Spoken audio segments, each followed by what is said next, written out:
At Kimimoto, we started with a simple problem, a misaligned bolt that ruined a riding trip. That frustration sparked a decade-long journey to change the game for riders everywhere. From our first UTV rearview mirror to an entire lineup of quality, easy-to-install accessories, we're here to help you ride smarter, not harder. With a team of passionate designers and engineers, we turn ideas into innovative products fast, always improving based on your feedback. Join the Kimimoto family and make every ride easier. Visit Kimimoto.com today. Kimimoto.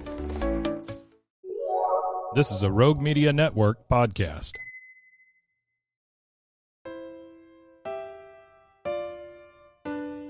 Marriott's on the move. What? Marriott's on the move. Again? Marriott's on the move. If you are dreaming about moving to a new city to pursue the life of your dreams, this podcast is for you. Moving 18 times in 23 years to 5 of America's top cities, I know it's not easy to make those decisions alone. I help you develop the dream, the plan, and the move, even if we need to get scrappy to get you there. I'll be doing interviews, career and city spotlights, and sharing my crazy moving stories, tips, tricks, and scams to avoid. Traveling to explore your dreams has never been easier. Now let's get moving.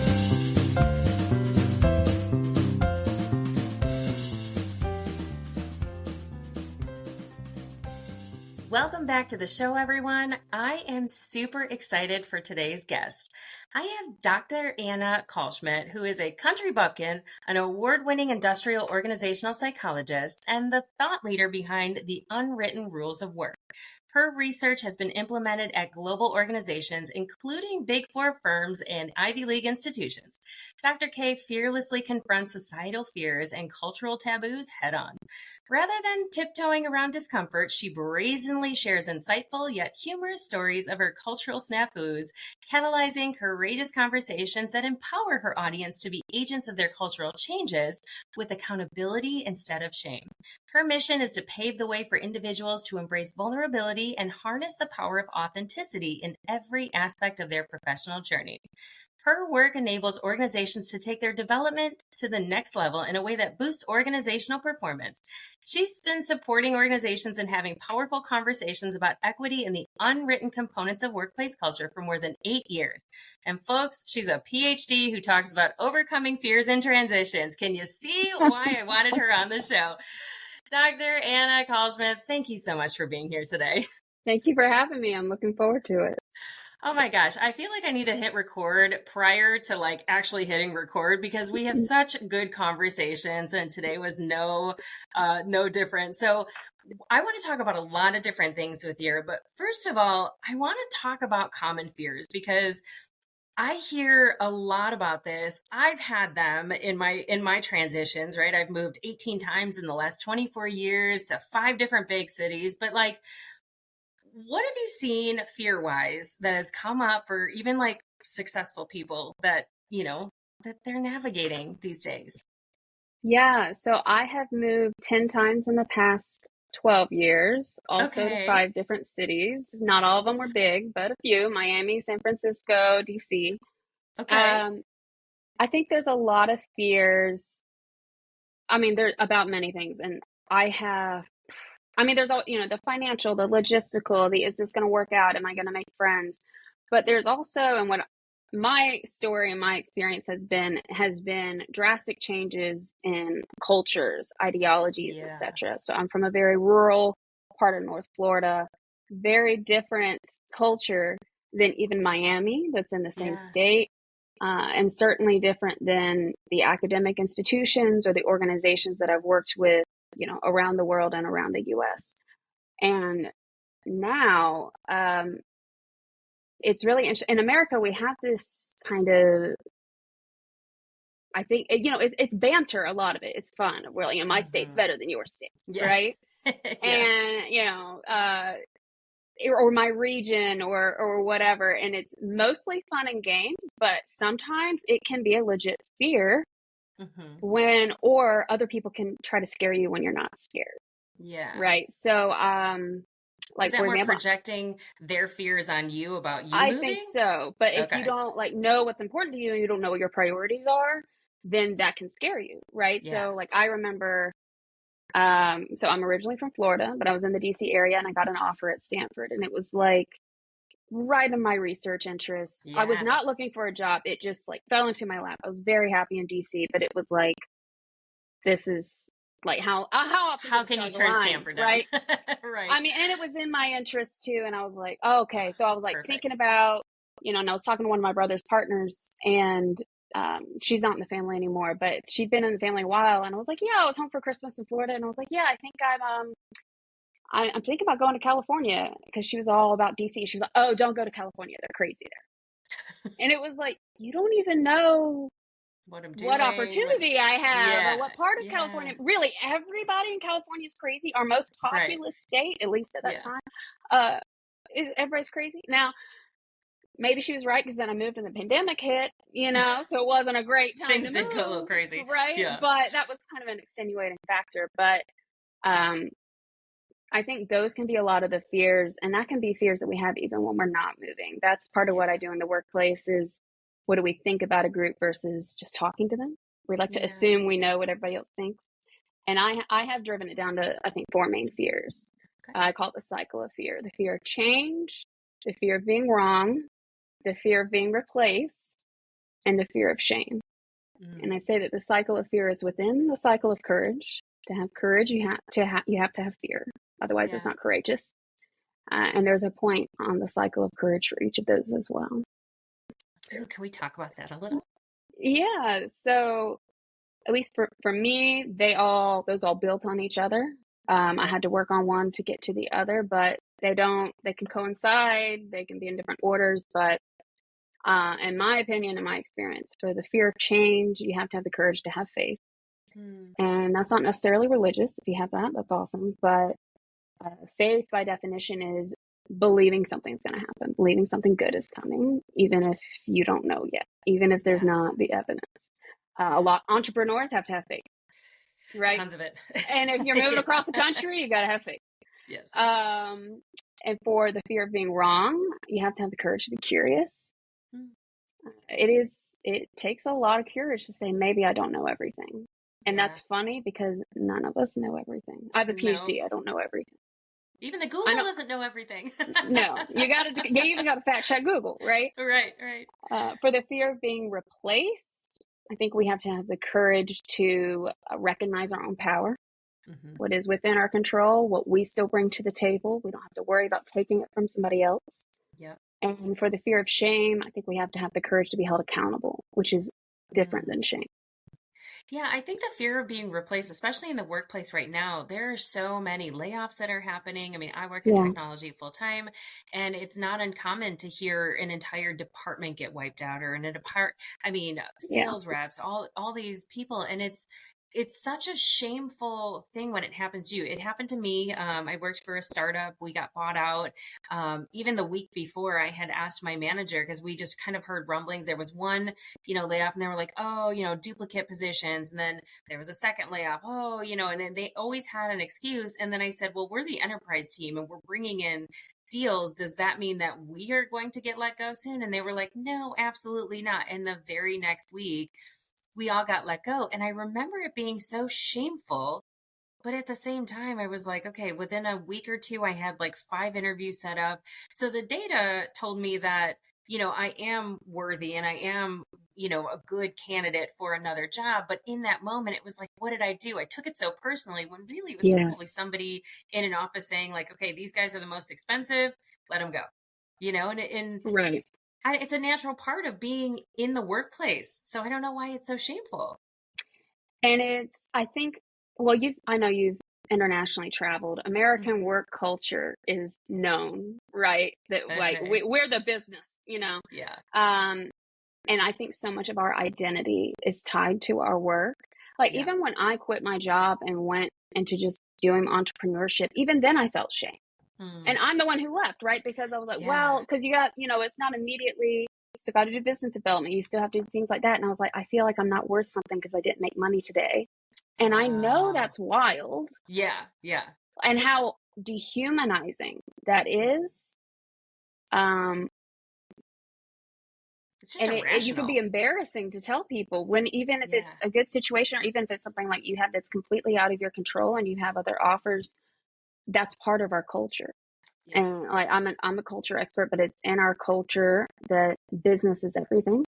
Mhm. So without that, I think we can forget who we are, and forgetting who we are ironically makes us less creative, less innovative, and it sure impacts our moves and how we interact with Mhm. people and the hobbies we enjoy.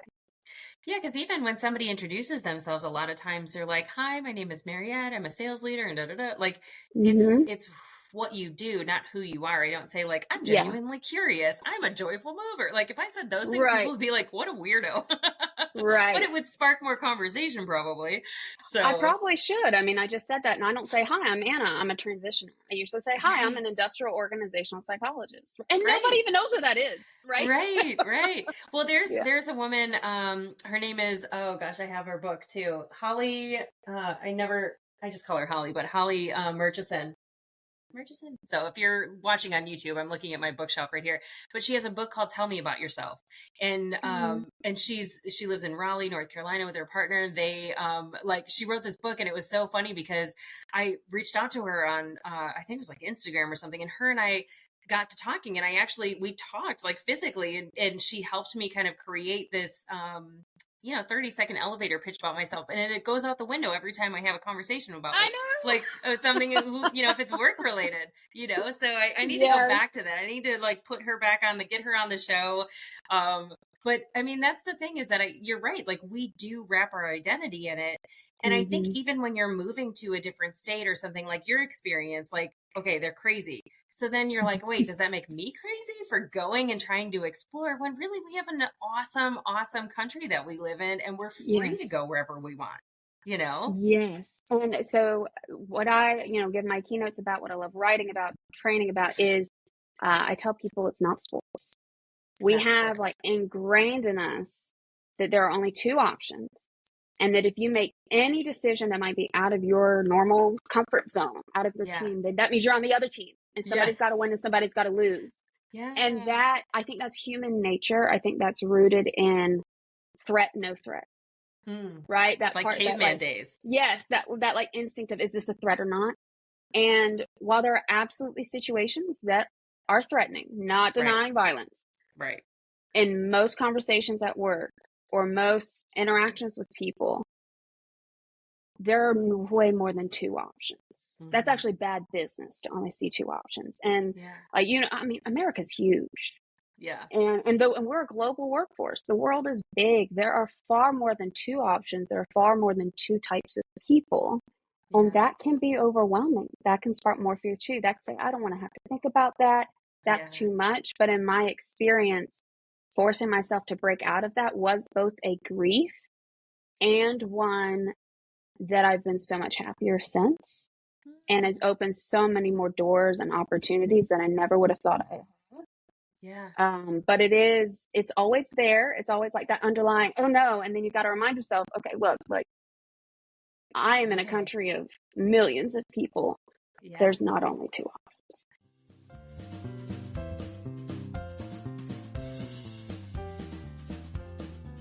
Boom. Play it. Have you ever listened to a commercial on the radio or a podcast and thought, I could totally do that? Well, I am challenging you today. Being a voiceover artist is an amazing side hustle that can be done from the comforts of your own home. Heck, it can be an amazing career. Just ask Jesse Carroll. Jesse's got over 1,000 voiceover credits to his name. Ever watch Backroad Truckers? He's the narrator. He's also done a ton of commercials for brands you would definitely recognize. If you're ready to try your hand at voiceovers, go to marriottsonthemove.com and head to my favorites page to learn more about his new digital course and coaching package. If you use code MOTM, you'll get 20% off at checkout. Have you heard of Monat or Modern Nature? I hadn't either before my friend Monica was raving about their skincare products that she's obsessed with. I took their hair quiz to find out which product line would be best for me, since I just happened to be looking for new shampoo and conditioner, and I signed up for their VIP package that got me a little bit of everything to try out. Turns out they are the first anti-aging hair care line in the world, which I didn't even know was a thing. And their products are gluten-free, vegan, and Leaping Bunny certified, which means they're never tested on animals. Now, I'm obsessed with their rich formulations that feature botanical extracts, essential oils, and other naturally based ingredients, and I want to share those products with you. I'll put the link in the show notes, or you can hit the faves page on my website. It's safe, EU approved, and clinically tested by third parties. So essentially, robustness approved. Now back to the show.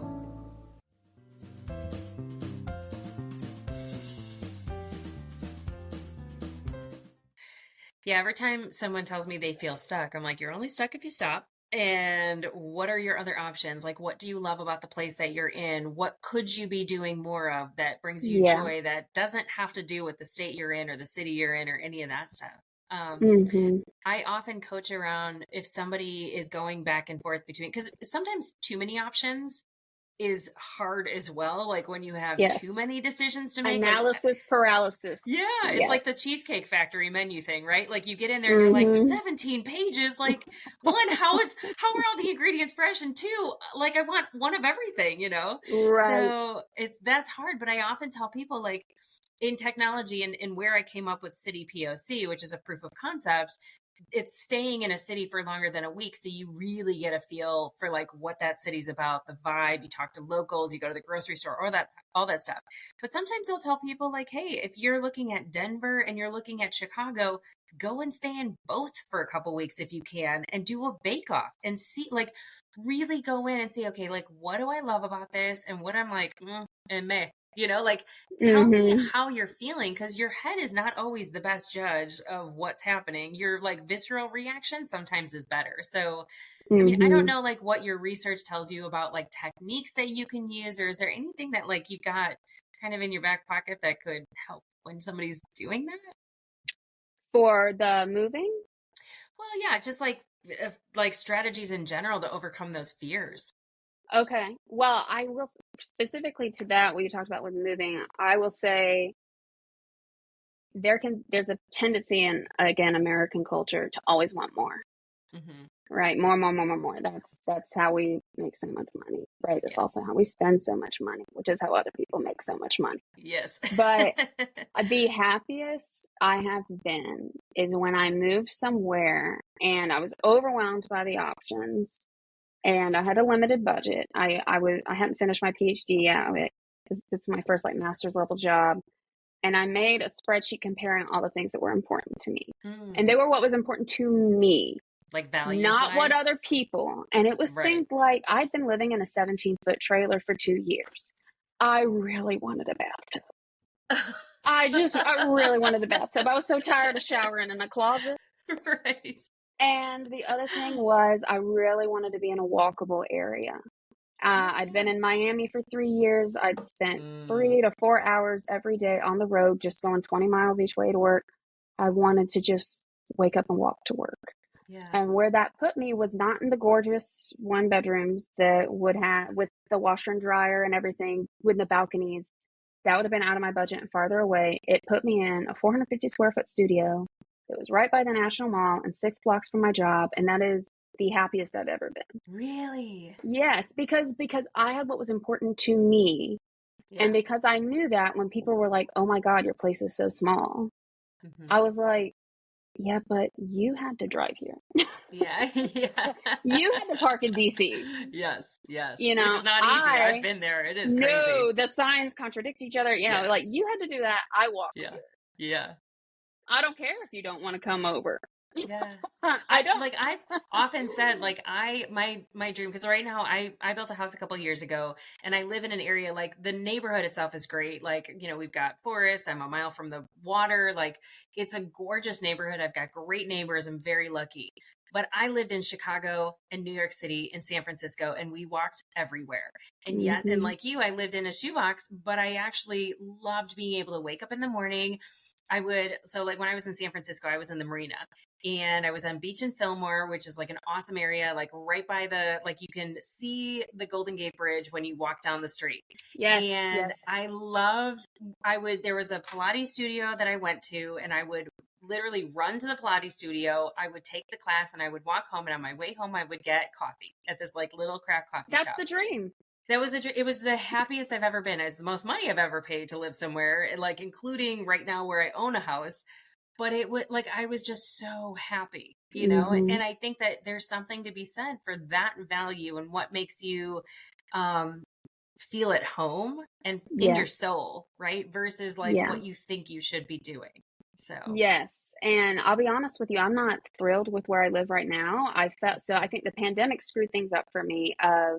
I did the same thing when I moved to California of what's important to me. I'm close to work, I'm walkable. And then everything shut down. Yeah. Literally 4 days after I moved there, everything shut down. Oh my gosh. Really? And so in that time, then it was like, I don't have any outdoor space. There's nowhere to go. I feel like I'm in a box.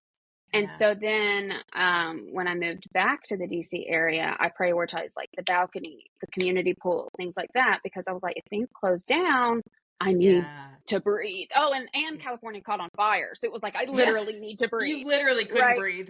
Yeah. And so then I ended up buying a 2x2 condo, and now I'm like, and my realtor was, he was a great guy, but he was like, oh, you're not going to want to be in the city. Trust me, when you get older, you're going to want to be blah, blah, blah, blah, blah. And now I'm like, I don't need 2 bedrooms. Yeah. I don't need 2 I'm bedrooms. in the same boat. I have 3 Yeah, and I one never gets touched. I started renting the other one out because I was like, Did you? it's just, I'm paying money for something that I don't really need. Yeah. I have a gorgeous patio, but I'm pretty much a 45-minute train ride from everything I want to do, Are you know? you in And Maryland so or where are you? I'm in Southern Maryland, so I'm still like Okay. on the metro, but Yeah. I'm not in DC, right? So I think that I've done a lot of reflecting recently on the priorities shifted because of a global tragedy. Right. But now that we're getting on our feet, I feel like I can get back to my priorities. Yeah. So I'm probably going to rent the whole place out next year and go back to Are a you? shoebox, and I'm okay Yeah. with that. Yeah. Yeah. But yeah. sometimes you don't know that Yeah. till you do it, and I think that is something to keep in mind when you make these big moves is, I'm from all my work was on social class during my PhD, so you can guess that I'm not from a lot of money. It was always financial driven. And in hindsight, I see how much money I spent driving, how much money I spent parking, how much money I spent just when I couldn't stand it anymore. So I'd go see my friends and spend too much money because I hadn't been out in so long, and those things do add up. And you think you're like, I'm going to have self-control to not do it. And then if you do have self-control, then you're depressed. Right. Like there's no winning. And so that's where the priorities I think are important of you don't need 2 bedrooms. And I don't want to be an avocado toaster here of like, cause I know everybody's just trying to get like anything, Right. but you're not necessarily going to save more money being farther away. Yeah. Whoever they is going to get the money one way or another, prioritize what's going to make you happy. Well, and I think it's worth it sometimes to, like, you're paying also probably for a car payment. Like, I think I heard the average car payment is like $700 or something now. Yeah. There's so many expenses that come up with that. And I think when you take a look back, like if you invested that into the place that you were living, which was close to the things, like it would all shake out, That's exactly what I did. Yeah. Yeah. I don't want to drive. Yeah. Yeah. Yeah. Well, so, gosh, there's so many things that we can talk about here. So, as far as like reflection and growth, like you've obviously reflected, you did kind of a values-based exercise as far as like what you find important. Why do you think people are not doing that more? I think this also my experience is it is we can lose touch with our values with how fast paced the world is. When we feel like we're all on a hamster wheel. Yeah. that we're just, so many of us are in survival and we don't realize it. Even if you're doing okay, I mean, especially with layoffs, like you could be Yeah. making six figures, but you're like, this could get cut anytime. Tomorrow. Yeah. Right. And when I finished my PhD, and I worked full time through my PhD for most of it because, again, I had no Wow. money. Yeah. But I was pulling 16-hour days for years. Wow. And when I finished, it was like this voice came out of me, and what it said was, let's go rollerblading. I just bought rollerblades. Really? That's so fun. That's so funny. It was so random, but like when I finally sat, it was like, That's so funny. I hadn't rollerbladed in 20 years. Me too. I literally was sitting, I was like, what brought me joy as a kid? And I had these like rollerblades that had like it was like red, yellow, and blue, like Yes.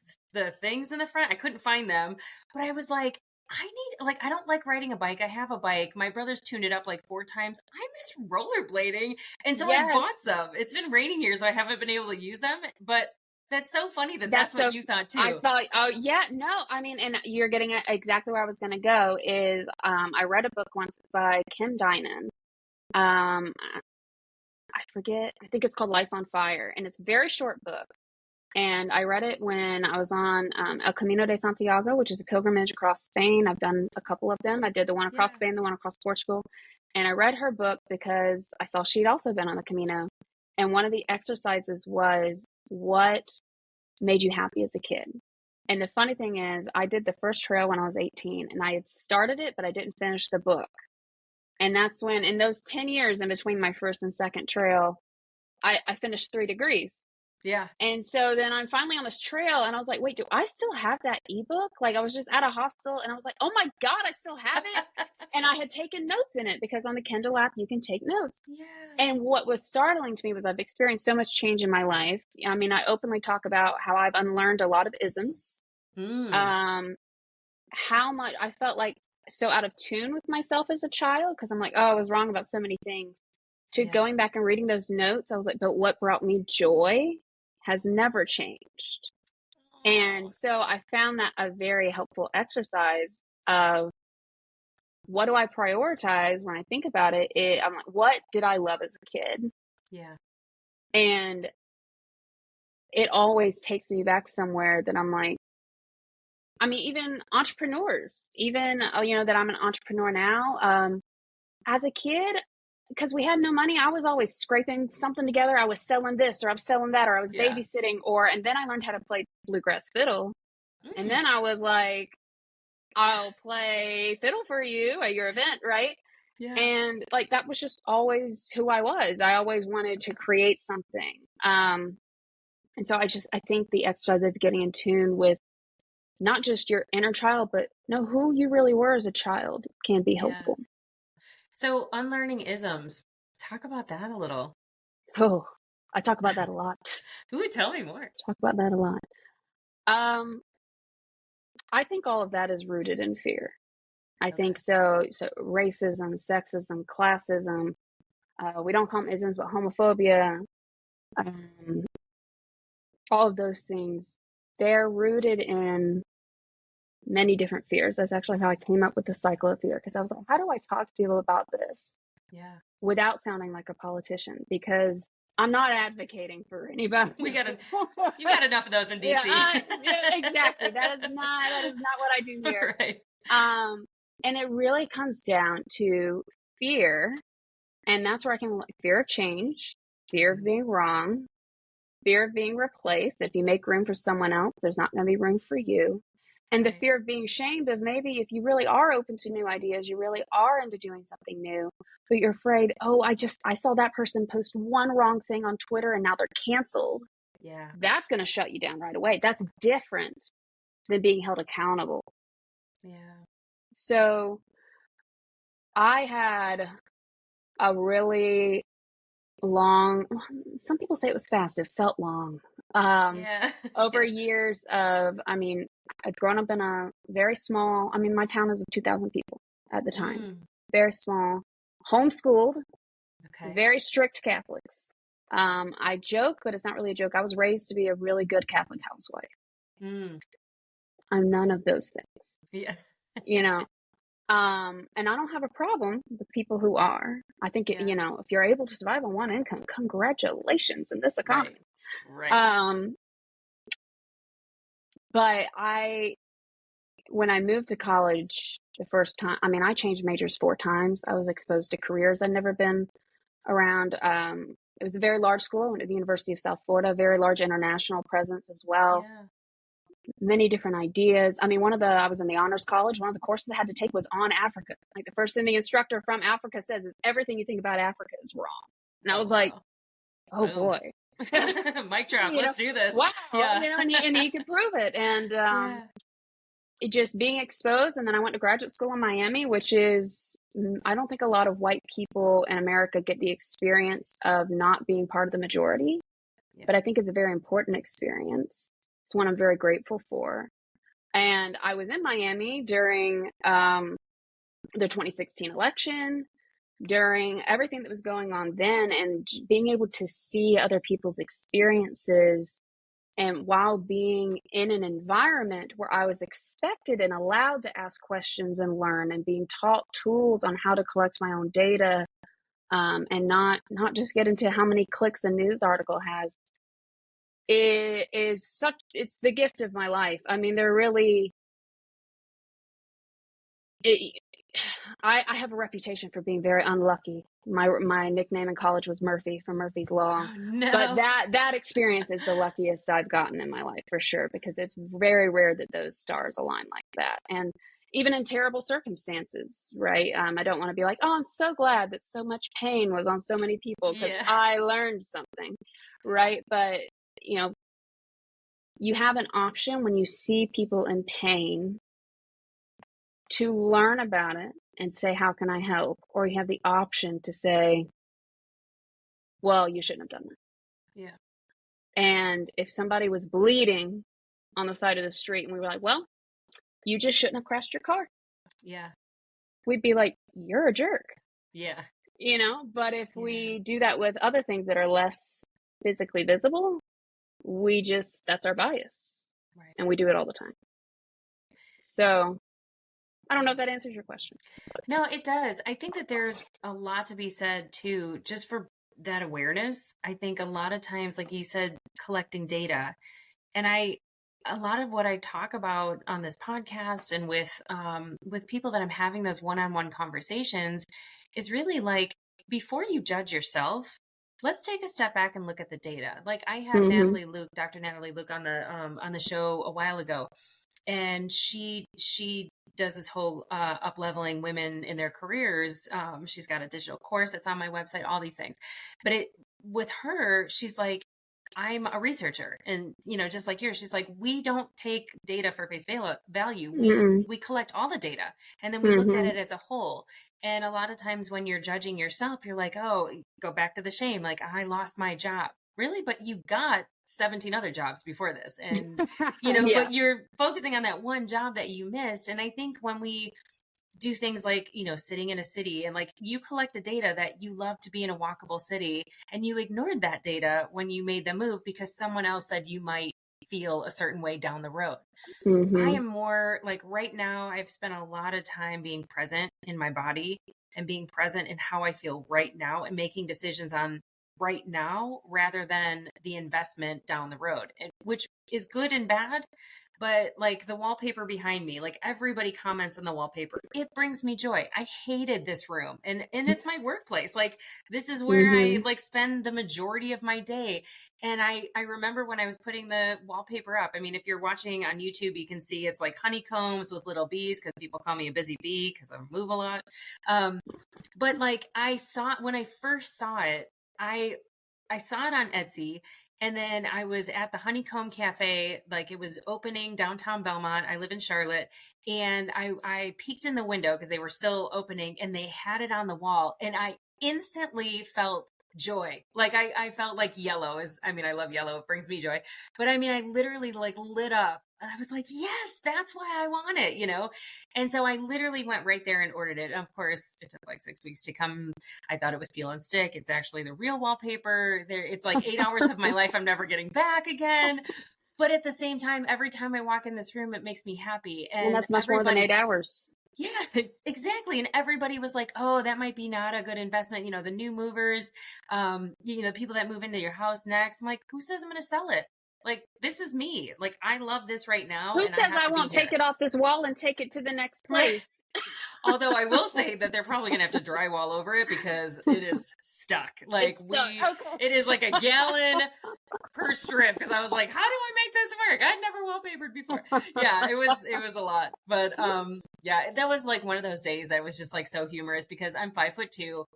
I took the tallest ladder I had in my garage and I like called my brother like practically in tears. I'm like, I can't reach the ceiling. Can you help? Because he's like, you know, 6 foot. That's what brothers are good for. That's what he came over, he helped me. He's amazing. But yeah, I mean, I think that's every single thing you do, you're collecting data, whether you choose to look at the data from a grander scale and like make decisions based on that.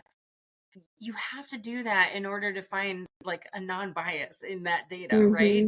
And I think that people too often just go in and they don't look at the grander scale. I don't know what I'm trying to say. I feel like I'm probably talking in circles, but I think that fear affects that, right? Like you can look at all the data you want, and if you're afraid of doing what you think, you know, could empower you, you're not going to do it. So I have 2 comments on that. Is one, I'm also trying to learn how to get into my body because I'm stuck in my head, and I'm reading a book right now called The Discomfort Zone, where she talks about thinking with your head, your heart versus your gut, and there is research on that. And I'm definitely disconnected from my heart and my gut. But it sounds like you made that decision with your gut, right? You saw it, you instantly felt the joy, visceral reaction. Yes, and I mean, I was raised to be a planner and always in the future, and I'm a saver, and I deprived myself of joy waiting for it to pay off one day. And then when I was 18, one of my best friends got killed in a car accident. I mean, 3 weeks after I moved to college. And so there's this part of me that's like always, you know, we're German Americans. Like, we plan, right? And we're on time and everything. Yes. And then there's this part of me that's like, I could not wake up tomorrow. Yeah. And we have to balance that. If the wallpaper makes you happy, that is not investing in your 401k. Right. Like the cost benefit, that's an easy analysis. Yes. Right. But the thing you said about bias, I don't believe we can be objective. I think we are always biased. I think it's important that we recognize I am biased. And in something like a move, you want to be biased. You want to know what makes you happy and not what other people like. If I was married and had 3 children, I'd be really happy I had more space, right? But as a single woman, I'm like, it's more to clean. I was doing this fine on a 17-foot trailer, you know, it's fine. Right. So I think for our personal decisions, we need to be more open to our bias. But then for things, we also have this. And then this is with like the inundation of information we have with the internet and everything. There's also this trend of, well, you can make data say anything. Oof. You can make the output say anything. The workings of how it was collected, how it was analyzed, that's not just anybody. And I think I call it the Excel bro, and maybe that's sexist, the Excel bro approach of, you know how to run a Excel formula so you think you're a data person. That's not necessarily true. And maybe I sound like an elitist PhD saying that, but I'm going to say it because you can run numbers, but what do the numbers tell you? How were they collected? You know, if I administer a survey, I can get the same numbers. But if I ask someone, how do you feel at work? Versus if I ask them, you like working here, right? Right. A little different. Those numbers mean something very different. Right. You know? So I think we need to recognize the biases we have, and sometimes that requires us to step back. And that's why I think you see a lot of times the leaders hire people like me, third-party people, to come in and do it. not because I'm not biased, but I'm not going to have the same biases they will have. Yeah. And in this case, they need that removed. Yeah. You know? Yeah, you mentioned a couple times about a 17-foot trailer. What is that all about? Did you were you like on the road, or tell me more about that? I wish. No. So this is when I was in grad school. So when I first Okay. moved to Miami, I was in this big house with 3 other women, and Oh no. it was the scammiest landlord. Like, we had mold growing in the house. She just painted over it. She would not and we were grad students, so we were poor. We're making 16 grand a year each. We're Wow. poor. We are swamped with time, and we don't have time or bandwidth or connections to be like, should we call a lawyer and like pay them with what? Right, You know? right. Yeah. And so it was awful. I mean, and just one of those roommates in particular was, I mean, like, she would literally leave bags of dog poop in the house. Like, it was the Ew. worst living situation I've never had to tell a grown woman dog poop goes in the garbage outside. Wow. So I had just really hit my max of dealing with all of that. And my dad had a 17-foot trailer, and I was like, and I saw it as a privilege. I felt spoiled. I was like, can I live in it? And he was like, he was thrilled, because my dad is Mr. Fix It, blue collar. Like, me too. This was something like we were gonna bond over, and we did. And he pulled it down to Miami, and we set it up, and I learned a lot of handiwork, and I learned a lot about leveling. Okay. I learned a lot about AC units. Because you need AC in South Florida for sure. No, because especially in a trailer, because of what they're made of. Like, if you don't have AC, that's like sitting in a hot car. Like, you literally dehydrate. Yeah. And mine stopped working several times. So that no. I learned a lot about that, because I obviously stayed alive. And so I lived in one trailer park in Homestead, Florida for a while, and then I lived in another one in Hollandale Beach. And that was because I wanted to be a little bit closer to the beach, and was a little bit easier of a commute to my school. But I was the only woman living alone there, and I was the only person who wasn't like a child under the age of like 60. Because in South Florida, you get a lot of snowbirds. Yes. So it was definitely an experience. And it feels like my whole life is summed up in getting up out of the RV, or it's not RV, it's a trailer, and going to teach a college class, or going to take an advanced doctoral statistics class, and then coming home and being like, oh, the AC's out. Having to put your shirt on that has all the caulk and the whatever on it, and go out and fix the unit, and then you can go do your multivariate statistics and then get back to it. So you see how I got into, there's more than 2 types of people. Yes. Because if you saw me at work, I remember I went to cash a check for my deposit at the next trailer park.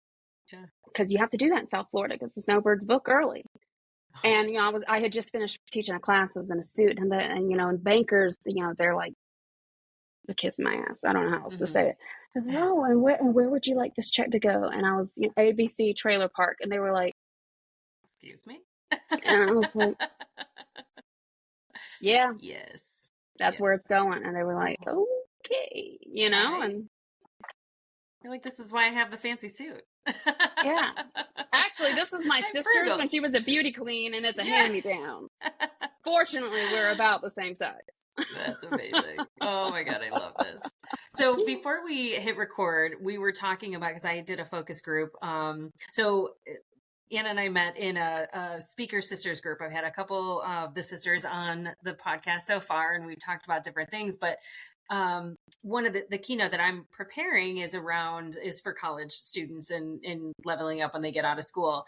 And one of the things that I asked them was, what do you perceive your biggest challenge to be? And one of the guys in the group said fashion. And I was like, what? Like, I'm thinking like, negotiating a contract, or working 40 hours a week when you haven't had to do that before. And he's like, no, the fashion, like, what does business casual actually mean? And you do a lot of culture coaching, so can we speak to that a little bit, and some of the things that you learned from all that? I agree with him. Yes, it's so I call it the unwritten rules, and I actually did my dissertation on what are the unwritten rules of work because I felt like that's why I say I'm a country bumpkin on a PhD. Yeah. I felt like I had always done well academically, but I had no idea what I was doing. I mean, even when I finished my bachelor's, I didn't go straight into grad school. I was like, I don't know what I'm doing. Yeah. Because we all perceive the cultures that we are in as normal. We don't perceive them as cultural until we're in somebody else's culture. Yeah. And when there's just so many levels of once you get into like white collar, upper middle class environments, which are usually also racially white and usually led by men, that it felt like people were talking around issues instead of just saying them, right? And that's like business casual. Are we doing business or casual? Right. Like, right. I don't understand what that means. And so I actually did my dissertation where I interviewed people from low income backgrounds who had experienced social class mobility through employment. And I interviewed Black and white women and men, and I asked them, what are these unwritten rules? All of them said they had it. From white men to Black women, all of them were like, there are unwritten rules. Ooh. Now, which ones adhered to them and who experienced consequences varied. And one of them was learning to speak indirectly because nobody's going to tell you directly. Right. You talk around the problem. Yep. Handling people with kid gloves. The corporate jargon, so to speak, of you didn't really tell me anything. And navigating for the women, especially Black women, am I being assertive enough or now am I aggressive or how does that work? Right. So that was like my magnum opus so far was talking about that. And I had to interview them because there wasn't a scale that I could administer because nobody was talking about it. And it makes you feel crazy because you're like, how do people just know how to dress up? When I was at Deloitte, we won a big contract and they gave our team a yacht party, which I was like, this is different. I was in that trailer about 4 years ago, and I'm going to a yacht party. And they said the dress code was yacht rock chic, and I was like, "What in God's name is that?" You're like Urban Dictionary. What does that mean? I was like Googling, and it all looked different, and I didn't even like it. And they said, and my senior manager said, "Just wear what you wear on a boat." So I showed up dressed as a pirate, and I realized that is white doctor privilege. Wow, and that is I amazing. also knew she had a sense of humor. And I mean, I was within reason, I didn't have like tight leather pants. I had like black pants, but so I kept it within reason. But I was like, you told me to dress like I was going on a boat. Oh my gosh, that is And I hysterical. did, and then I was like, this is unwritten rules. Yeah. Everybody else knew to wear, I guess, stripes. I guess that could you have just said stripes? Right. But it's made me more cognizant when I'm leading groups of people, when I'm working on a team, or even when I'm grading papers, sometimes I'm so adjunct faculty. Am I being clear on what I expect? Mm-hmm. Am I just expecting that everybody's going to use APA format? Right. Or am I just expecting that everybody knows what I think a dashboard looks like? Yeah. And a lot of times that's how I encourage more innovation, because I'll say, this is what I want. Mm-hmm. And when I really drill down to it, and somebody else will say, but what if we did it like this? And I'm like, ooh, that is interesting better. Perspective. Yeah. Give it a shot. I want to see it, and that's when I'm working with leaders. That's what I try to drill down to is, as an IO psychologist, we look at their tasks. There are elements of the job, or there's tasks, there's activities, and there's like the elements of the job. And like when you get down granular to it, those can be transferable to many things, or those can be articulated many ways. So how are you talking about exactly what you need, and where can you give some wiggle room to give people some more autonomy? Because that is the biggest predictor of job satisfaction. Yeah, because it also allows that creative perspective that you might not have as a leader come up with. Right. I love that. There's a lot of times too that those unwritten expectations are there, and it could be as simple as like, okay, you said that you want this, but what does that look like to you? Right? Because to me, that looks like this. Am I on the right track? And sometimes people are afraid, like going back to the fear, to even ask. right? I was Like I gonna say should just that. know. It's a Yes. simple question. And people and leaders kind of have a hard time. And like, I've been a leader, I feel it.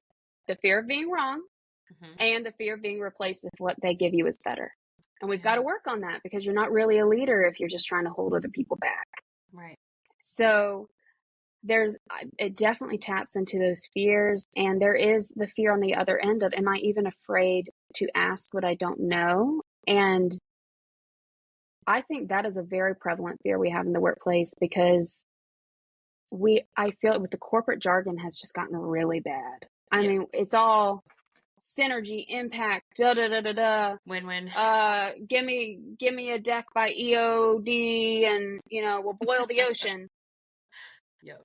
You just gave me no instructions. And Right. that there's also an element of diversity when we don't talk about enough is accessibility. Mm. You can't tell somebody with autism or ADHD, like, you can't tell them a handful of buzzwords and expect a good product. And Right. then that's on you, because you Right. didn't give them clear directions. When you don't give clear directions, you're catering to a crowd who already is in that culture, who already is in your culture. And that's how we end up with very monolithic organizations. And those organizations don't do as well as more diverse organizations. They have the same Yeah. ideas. They don't have new ones, and they make more mistakes. And we know this from decades of research. If you look at McKinsey reports or the Deloitte reports, we know that from across many organizations in the US. So we have to first recognize that we have cultures. Mm-hmm. And then how would we describe that to somebody else? And how do we realize when our culture isn't the only way? Yeah, people make a lot of assumptions too that neurotypical is the majority when really neurodivergent, I think, is these days. Right. It's a So bunch of different types of neurodivergent, but right. yeah. I mean, people we laud, people in history that were like, oh, they were so brilliant. We're not neurotypical. Yeah. Right. Right. And they certainly didn't do things only one way. And they absolutely did not wait for someone else to do it first, because that is not being a leader or a thought leader of saying, well, nobody else is doing that. That is the definition of being a follower, which is fine. Just admit that to yourself. Yeah.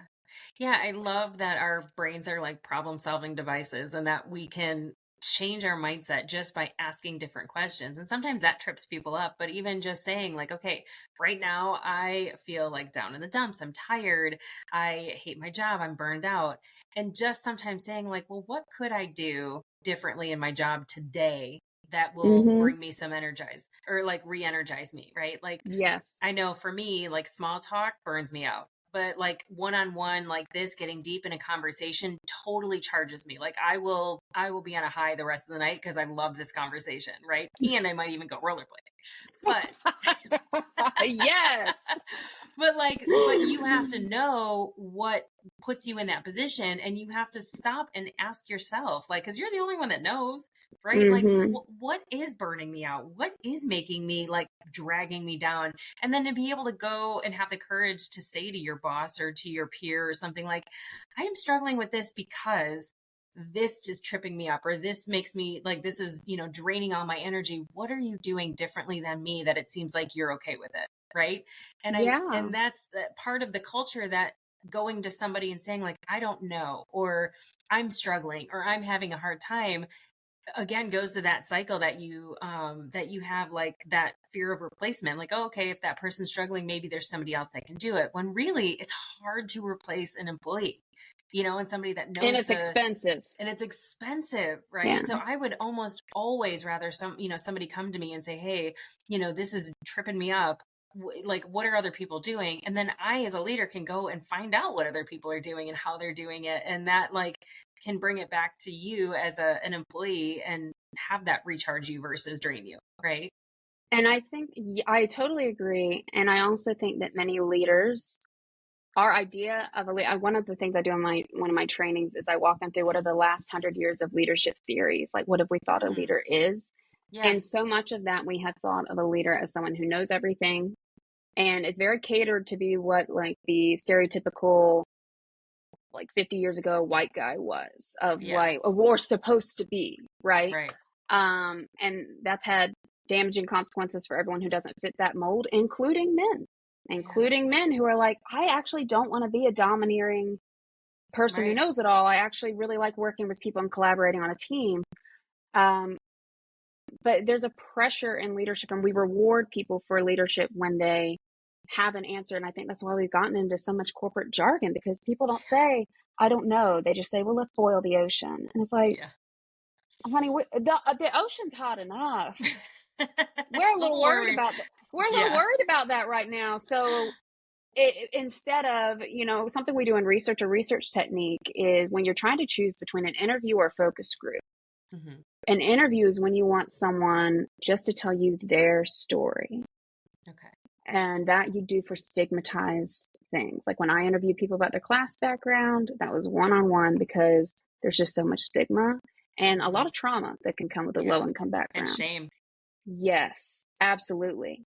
But when I've been in organizations where we were doing maybe a rebrand or trying to get a cultural idea, we did focus groups. And when you do focus groups, you choose that method when you want to see how people interact with each other and you want them to build off each other's ideas.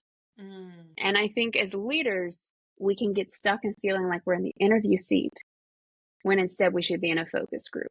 Yeah. And because that's how I can see the dynamics. I can see, she gets interrupted every time. Yeah. Or, notice who didn't show up and has secretly asked me, can I meet with you one-on-one? I don't feel safe being in a focus group.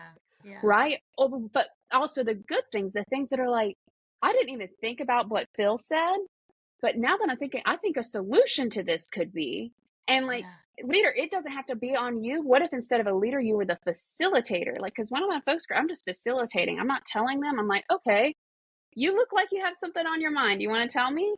Yeah. And that's where the big ideas happen. And that's where people want to stay, because we do spend most of our life at work. Yeah. Well, I think we can attribute that to moving to a new city too. I mean, if you meet somebody one-on-one that lives in a city that is like-minded like you can really pick their brain. Like if you're into art or you're, rollerblading. I mean, I keep going back to rollerblading because now I really want to do it again. It's fun. Yeah, but just like having that conversation with someone one-on-one that's like you, that could be in a neighborhood that you would live in, because your real estate agent can't tell you what a good neighborhood is or a bad neighborhood is. They can kind of guide you as to where, people are living, but not, anything specific. But then even having that focus group, like I love telling people to get into a Facebook group that says like, moving to Florida or moving to, whatever state they're looking at, and throwing something out there like, hey, this is what I love. This is where I want to, be. What do I need to know? And getting many different ideas. Cause that's, between the two, like you can collect data and see what other people are saying. I mean, you have to use a little bit of discernment, but going, even if you're doing a POC in this city and going to a karaoke bar and talking to people, because those karaoke people, I'm one of them, are like the friendliest people ever. They'll tell you anything you want to know. But that's a good, basis for meeting people and having that conversation directly, and collecting data, and I think that's the same thing in the workplace. Like you go into these network events, ask questions, talk about it, So I think the overall thing, because you asked me like how, have you been exposed to these and isms and moving and all these things, workplace. We're having it's like there's a core tenet, but it applies to everything, right? It does. It does. And I think it's taking the first step and telling yourself that it's okay. You're not committing to a group. I think that's very important for getting out of the bidirectional thinking. Is I can go rollerblade and I don't have to be a skater. Right. Like I can hear this person's story and not say that I'm a crazy conservative or a crazy liberal or a crazy Californian or a crazy Texan or whatever. Right. And I think separating that from your identity is really important. So you can tell a culture by the stories that it tells people, or the stories that are legend in that culture. And a story I grew up with was, if you put a frog in boiling water, it'll jump out. But if you put it in room temperature water and slowly turn up the heat, it'll boil alive. which apologies to any vegans listening. Yeah. But it's kind of like a foreboding thing of like the slippery slope, right? Of like, be careful what you get into because you don't know. And I think with things like this, with moving and with life and with finding your joy, you need to also consider that the water could be a good thing. That the water could just be boiling and killing your fears or your loneliness or your depression. Yeah. And it might be a hot tub. You might have a great time. Because something I do when I move to a city is sometimes I use the Meetups app. And I always, right before, I do not want to go, especially post COVID. I have like Totally unnecessary social anxiety. I'm like, oh my God, I don't want to go. Yeah. And I just tell myself, even if I walk to the door and peek inside and leave, that's step one. But I've always, when I get there, been like, oh, that doesn't look so bad. Right. But even if I did, at least the next time, because sometimes I will leave soon after, the next time I'm already not building this scenario in my head of this seems so scary. I'm like, they were there, it was, a trivia or a dance or whatever, and it was cool, or karaoke, and nobody was mean, and nobody was like Celine Dion good, and it was fine. Right. Yeah.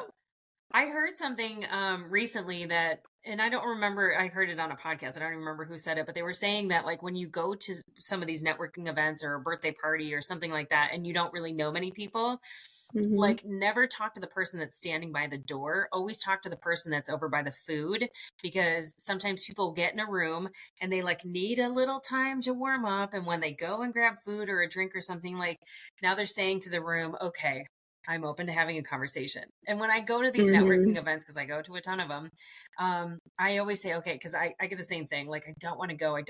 Like, it's, and again, like the small talk, drains my battery. But I'll say, okay, I just need to have 2 good conversations and then I can leave. And that never happens. I always have like 16 great conversations and I stay until the party closes. Right. So I think that it's just getting yourself into that mindset that like, I always, like, again, looking at the data, I always do enjoy these things after the fact. It's getting my butt to the door that I have the hardest time with. So yes. Agreed. Oh my gosh, this has been a great conversation. When we were starting, I was like, okay, 30 to 45 minutes, and we're 58 minutes in. Oh God. So one, if somebody wants to book you for a keynote, how do they find you? If they want to follow you on social, how do they find you? Like, tell us. So the hardest thing is figuring out my last name, Kallschmidt. Okay. So my everything is Dr. Kallschmidt. I'm the only one. Okay. So that makes the easy part about having a pain last name. So it's phone call with a K and Schmidt, Kallschmidt, drkallschmidt.com. You can see what I'm doing, see who I've been working with. You can book me there for initial consults free. And I am just starting to get into TikTok, handle Dr. Kallschmidt, but I'm mostly on LinkedIn. It's just my name, Anna Kallschmidt, PhD, and Instagram, again, Dr. Kallschmidt. So that is not where my creativity shines, is in handles. And I actually kind of like that my domain is easy to get once you nail down the aggressively German last name. So. Yeah, as in hindsight, like I would have just made it MOTM instead of Marriott's on the Move, because it is so long and people cannot spell my name. So I feel you on that. But Dr. K, this has been awesome. Thank you so much for joining us today. I will put all of this in the show notes. So definitely go and connect with her. She is amazing. So thank you so much for being here today. Oh, thanks for having me.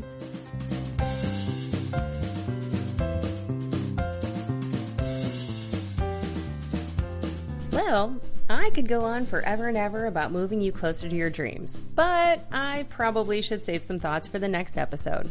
A big thanks goes out to you for making time for me today. In making time for me, you're making time for future you, and we're both grateful. If you enjoyed this content, please subscribe to the podcast, download the episodes, and leave me a 5-star review.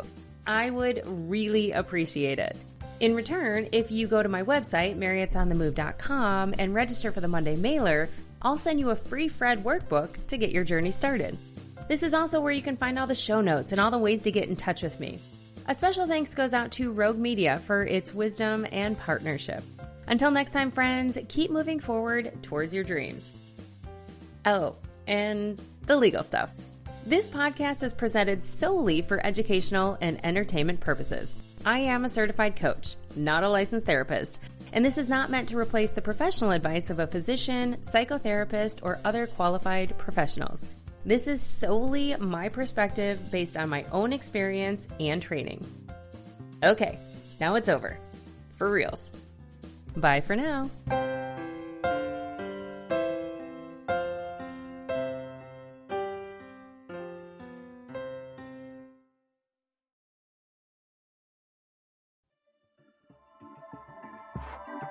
This has been a Rogue Media Network production.